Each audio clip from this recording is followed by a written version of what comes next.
Hello, you wonderful people, and welcome to another episode of Not Too Comic Book. This being a show where I talk about TV shows that are adaptations of comic books. For today's episode, I'm going to talk about the season premiere of The Umbrella Academy. Great season premiere. A lot of really interesting things went down in this episode, so let's break it down. I love the opening to this being basically like a reboot, almost rehash of the first episode of the series where the Umbrella Academy got adopted, but instead it's the Sparrow Academy. And what I thought was so interesting, and do correct me in the comments down below, when Reginald originally did what he did, when everything happened, it was originally 42 babies, wasn't it? It was like 40 something if I remember correctly. It might even been 60, and he only ended up getting 7 of them. But this time around, whatever the number is, it definitely wasn't 16. It was like way more. Might even been 47. I feel like it was in the 40s. I can't remember off the top of my head because it's been a while since I've seen season 1, but it was definitely way more than 16. I mean, granted, he got a little less than half of them this time around. Whatever the case may be, he only got a small fraction of them the first time around. But our introduction to... because I was curious which number Ben was. Him being number 2 is really, really interesting. But yeah, like, obviously Marcus is number 1, Ben is number 2. Number 3 was... the Fee. I think that's the character's name, the one who's blind that uses the crows to kind of see. 4 is Alfonso. 5 is Sloan, played by Genesis Rodriguez. Because I saw her, I was like, is that her? And it totally was. The things I best know her from. Superhero-wise, she voiced, I'm blanking the character's name because it's been a while, but she was in, she voiced one of the characters in Big Hero 6, so superhero-wise. She's the tall, lanky one that uses, like, chemical concoctions as, like, her weapons and stuff like that. That character, that's Genesis Rodriguez's voice. And time travel-wise, she was in a short-lived show called Time After Time. That was actually the first thing I think I ever saw her in. But yeah, just thought that was interesting. 6 is... What was that character's name? I'm blanking on it now, because she's the one that kind of spits like the venom or whatever that makes you high. And then 7 is Christopher. What the hell that whole thing is, because I almost thought, like, oh, only the Sparrow Academy is going to be able to understand him, but Diego's like, no, my hair looks great. He's like, this was era appropriate. So it's like, okay, so everyone can understand the box. But, yeah, it's just kind of like, obviously, Klaus out of anyone is the happiest to see Ben, because it's like, right, for so long, he was the only one that could see Ben, and now it's like, oh, wow, you're not only not dead and you're still here, you're alive, so that's cool. It's like, oh, the scar and everything leads to a brawl, which, obviously, we see how the Umbrella Academy stacks up against the Sparrow Academy. Apparently, they kind of suck in comparison. We get a showcase of everyone's powers. Obviously, Luther and Marcus are definitely, like, the opposites of each other, except... Well, because also the thing is, Luther is, like... I mean, he has his ape body, his gorilla body, so that probably makes up for the fact is, if he was smaller, if he had his original body, he'd probably be just as nimble as Marcus, but he's not. So Marcus has the strength. Ben still has his abilities. Fee has the power to summon those crows and not only act as our eyes and ears, but they can she can summon multiple ones and use them to act independently. Alphonse seems like he's basically he kind of reminds me of Greed from Full Metal Alchemist. Like, Greed had like that armored, but his is like, he's in a constant state of reflect. Anything you hit him with, I think the momentum bounces back. He says specifically hit him in the face. I'd assume it registered everywhere else in his body, but maybe it's specifically his face. Because it probably has to be direct contact, because later on when Vanya hit him with her power, it didn't reflect. So that's what I'm curious about. 5, Sloan, we don't fully know what that is. She can just, like, levitate stuff. I don't know if it's like a form of telekinesis. 6, once again, she has, like, the poison and stuff. 7's a box that can blast you. That's all we know. So, once again, the poor Luther getting his ass handed to him pretty bad. I even love him saying, yeah, he's like, that was the first time I've ever had my ass handed to me. It's like, hey, here's your ass. It's like, and Allison's worried. It's like, yeah, Luther has a concussion. But it does seem like he's hitting it off with his somewhat sibling, because they were all born on the same day. It's the same thing as the Diego and Lila situation, but it's like, once again, it's like you're not all biologically related. You're just all born on a I mean, well, I guess Netflix wise, it'd be no different from like the clusters in Sense8, like how you can kind of hook up with someone with your cluster, which is very incestual in certain regards, double layers to incestual levels and layers. But regardless, so it wouldn't be that weird, but I do like that they are both kind of hitting it off a little bit. To be fair, the whole, who knows where the whole him and Allison thing, because Luther had to get over the fact it's like, right, she's married to Ray. Granted, that was over 50 years ago, so, you know, do what you will. So that begs the question, you know, I mean, Ray had to be in his maybe 30s, so he could still be alive, but he'd probably be an old man. He'd be like maybe like late 80s, maybe early 90s, just depending on how old he was. So that's also the thing in that. So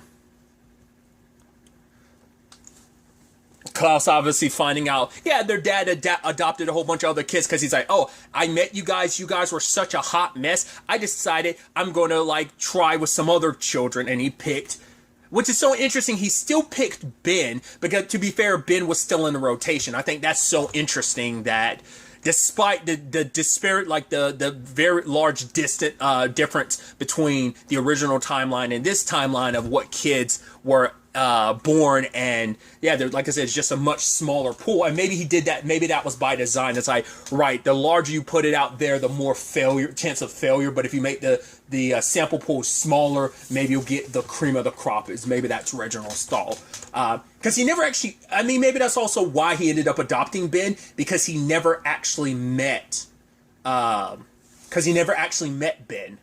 It's like, right, because Ben was the one that died, and I don't know if, I just rewatched season 2, but I don't remember if they ever explained Ben died, and they never even explained what Ben's power is. So he might think like, oh, I'm getting all 7 new kids, not realizing number 2 is a repeat. Either way, despite everyone literally getting their asses handed to him, I love that it's like, oh, who are you, short pants? And he's like, yo, I'm actually kind of the ringer. And I thought it was actually kind of sweet that the number 6's poison made him see Dolores, and she actually shifted into a real person, and her just being like, God, is everyone on this team a pervert? But yeah, Vanya kind of handed their asses to him a little bit too, because it's like, yeah, in one fell swoop, in one blast, she sent everybody flying. So luckily Vanya got out of there, everyone else did too, and now it's like, yep, so Dad never adopted us. But later on, 5 brings up the whole, you know, conundrum of it all, like, hey, don't we exist out there somewhere? I mean, granted, we don't know, who knows if they're all still alive is the big question in that regard. So how many, because, right, I'm jumping around a little bit, but I think it's interesting that Umbrella Academy or Sparrow Academy, one of you guys always ends up dead. In the original timeline, it ended up being Ben. This time around, it's Marcus. So funny how that works out. Ben, the one who died, I guess, is still number 2, which him and Marcus definitely have like their back and forth, especially because he's like, oh, I'll handle this. So it seems like it's very reflective of Luther and Diego's relationship. I should also talk about it too. Reginald seems off. To be fair, we never spent too much time with him present day, because even the present day stuff, it was flashbacks, but he still seemed more cognizant. Now he seems a little older and a little off kilter. He's kind of still the dick he was before, but he just seems softened. Like, I guess things didn't go the way he planned, because in fact, Marcus kind of gave him orders, which Luther would never do that. It's like, okay, you're going to debrief Christopher about everything. He's like, okay, like, that would have never flown. Also, I guess that means he never felt the need to send Marcus to the moon like he did Luther, which is kind of, I'm sure, would piss Luther off that much more. It's like all that time he wasted on the moon, which he now knows is a waste, and now he finds out, wait, you never did it to anyone. You didn't even do it to your number 1 in this timeline, so that's got to piss you off an extra layer. It's also interesting, too, because and I guess, I think that's going to be the big differences between both sides. That, yes, the Umbrella Academy is a dysfunctional family, but it's still a family. We haven't seen whether we see that the Sparrow Academy is a well-oiled machine, but who knows if they have the heart and soul. Because it's like, yeah, the Umbrella Academy fell apart, and right, Luther was the one kind of holding down the fort on his own, whereas the Sparrow Academy, it doesn't seem like that's the case. They're still the well-renowned heroes. The Umbrella Academy's kind of disappeared from, I mean, if it wasn't for Vanya's book, they would have completely disappeared into the background, but the Sparrow Academy has stayed in the spotlight being the heroes of this world, so I think it's interesting, too, because Allison ends up later on calling her husband and trying to talk to Claire, which, for one, you don't know, like, maybe Patrick isn't with you anymore. Maybe you guys split if you even got together because, well, she wasn't around to hear this conversation, but Five said, like, right, wherever their dad adopted him from, they're most likely still there in the world. So it's like, right, if he adopted, for example, for whatever reason, Klaus was adopted from Germany, Klaus would still be in Germany right now. Most likely, but it's like, so the chances of us running into ourselves, which I do love that Luther brought up the whole, like, Five running into his older version of himself back in 63, the one that was going to assassinate Kennedy. Despite that, like, how, like, right, that time sickness kind of, like, makes you a little crazy around yourself. Yeah, like, I do love that because I completely forgot about that. I just thought about the paradox angle of it, but I didn't remember that angle. And obviously, like I said, I rewatched season 2 like a couple days ago. I finished it up. No, it was actually the other day. Like, I watched like the last 10 minutes of the season finale because I just wanted to wait to have it completely clearer in my head when the new season dropped. But nevertheless, I'd actually completely forgotten about, like, there are side effects beyond just a paradoxical element. I mean, it's all symptoms of a paradox of you being too close to a version of yourself. So, there's no way they're going to go this entire season never running into some versions of themselves. And that's going to be really, really interesting to see how that plays out, what ends up happening. I think it's going to be a rough end because Vanya and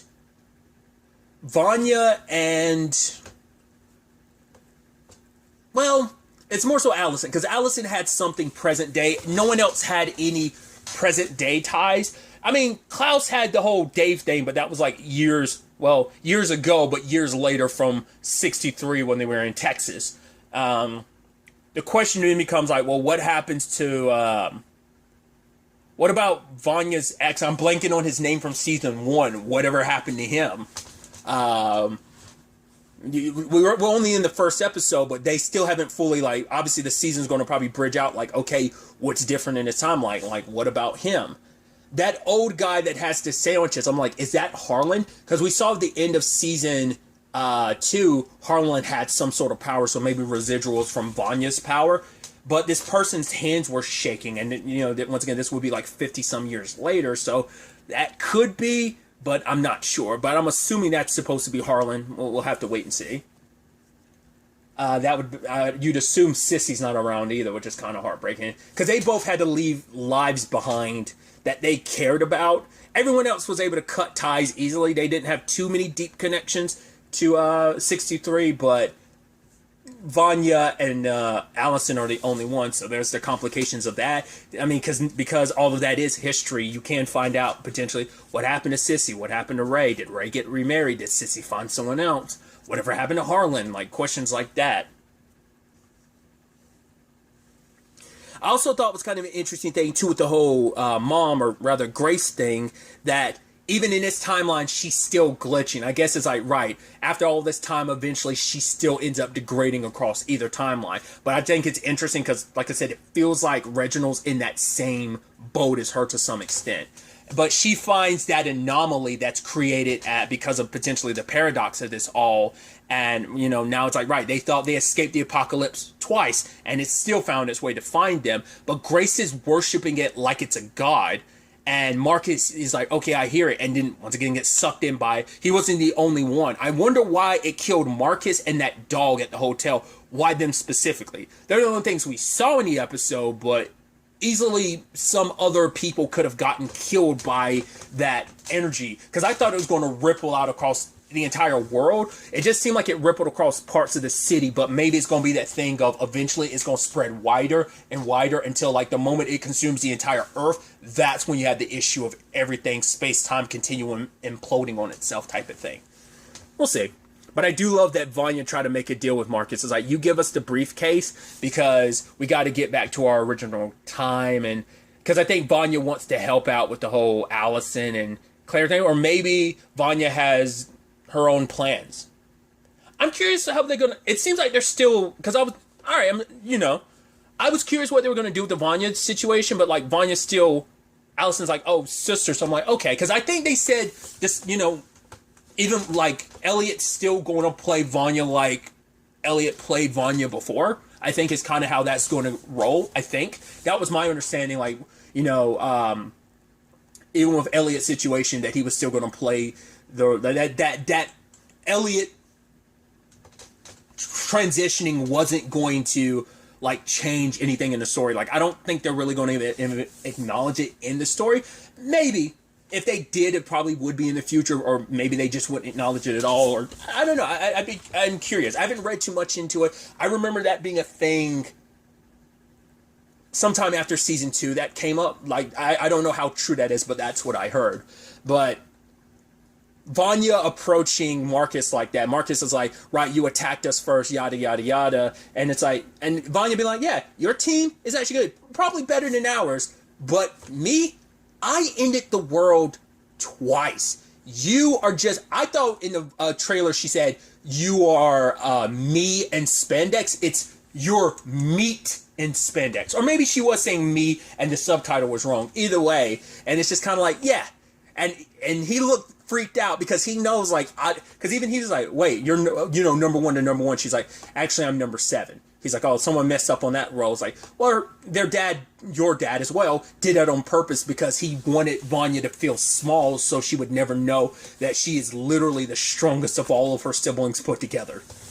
Even stronger than everyone else because she was able to wipe you guys out like within 30 seconds, as Marcus put it. Because he was like, this is an embarrassment. If anyone ever found out we got our asses handed to us, it'd be all out. Like, everyone would come out in the woodwork to come challenge us because it's like, wait, it's like, right, oh, proof, like Batman v Superman. Oh, so even gods can bleed, so it'd be similar to that in that regard. So I think that's kind of a fascinating element. Granted, that's all moot at this point in time because Marcus is dead, or at the very, that looks like pretty dead. That looks like, like Thanos snap dusted dead, but...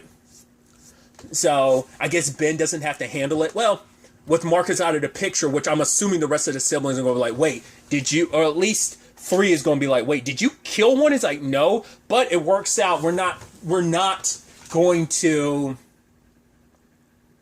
play nice with them. We're going after them. It's like, you're kind of going super hard in the paint. They didn't want the fight.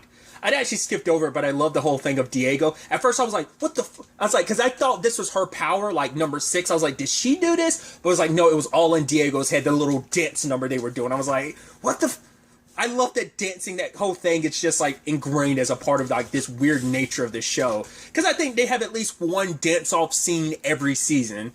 Like Vanya, Allison and Klaus in the hair shop, and them all dancing in their respective in different rooms in the house in season 1. So maybe that's the only dance number we'll get. To know that they drop it at the very top, because I don't remember what episode it was in season 1. In season 2, it was like midway through the season. But I also love that Reginald had to admit, it's like, right, don't underestimate the Umbrella Academy. They did save the world in 63, because if they didn't, none of you would be here right now. So it's like, yeah, kind of shows you, like, yeah, how many times have you guys ever saved the world? You probably stopped bad guys, but have you actually saved the straight-up world? It's like, well, Reginald knows about it one time, the one time he experienced. Not the fact is that they've actually done it twice, you know? Also, Diego finds out, oh, cool, Lila's back. And I was like, oh, cool. I was like, is things going to be different? It's like, well, she was time traveling, so like the timeline being different wouldn't affect her. Well, would it? Because that would beg the question, because it's like, well, I guess that would imply like Lila's one of the kids that were never chosen. It's like, how does that, how has her, like, her timeline changing, how would that affect her? You know? Because if she, obviously she had to have gotten her powers, because if she didn't, If she was just a normal child, then she wouldn't have met Diego, and then like things still wouldn't have gone down the way it did. Plus, her existence would have kind of gotten erased out of space and time, you know. So this version of Lila would have never existed. So it's definitely the same one, but it makes you wonder: has our history changed at all? I guess not. I guess Five's still the one that ended up killing her. Well, I guess she's in a paradox situation too, because it's like, right, the timeline they're originally from, I guess, is technically still out there. It hasn't been, once again, time travel rules. Does when different timelines are created, do the previous ones disappear? So this is timeline B. Does timeline A exist anymore? And if so, it still exists out there in some shape or form parallel to all of this, then that means that would explain why Lila hasn't disappeared, because otherwise it's like, right, Five never became Five to go work for the commission, so how did that all work out? Either way, Diego has a 12-year-old kid, Stan. She's like, Lila's like, I had Stan for 12 years, it's time for you to kind of kick in. It's like, kind of pick the worst time for Diego just to be, yeah, I'm on a new timeline. Did you not register that at either? Does she not care? What has she been up to for the past 12 years? It's been a couple hours for Diego. It's been 12 years for her. So, ooh, timey-wiminess. Oh, and he definitely looks like an asshole. That kid, oh yeah, you can tell he's going to be such an asshole. To be fair, Diego's an asshole, so it's only fitting that his spawn would be too. Either way, I'm so excited to have the Umbrella Academy back. This season's going to be so effing wild. I'm sure of it. Now that I'm thinking about it, well, obviously Herb is in charge of the commission now, so maybe Five is going to have to, well, because they're not going to be able to even get to the commission because they need the briefcases, and Grace, for whatever reason, took the briefcase. Like, something in her programming told her to do that, which I think it's very interesting. But maybe she's like, oh, I got to clean up. Let me toss this down here with all the other stuff. Maybe that's all there is to it. But I don't know. Maybe it's just unfortunate timing, or maybe there is a little more to that. Either way, we'll ultimately have to wait to see where the next episode ends up taking us going forward with all of this. Once again, I am watching these one at a time. I'm probably going to end up recording these over the next couple of days, but whenever they do go up, they're always going to go up together. They'll probably go up at least 15 to 30 minutes apart from each other. So if you're hearing this, the rest of the season should be up whenever it is that you ultimately end up hearing this. So, but really, that's all I want to talk about. Till the next time we meet, be happy, be safe, live life to the fullest, and enjoy it. Good day, and goodbye.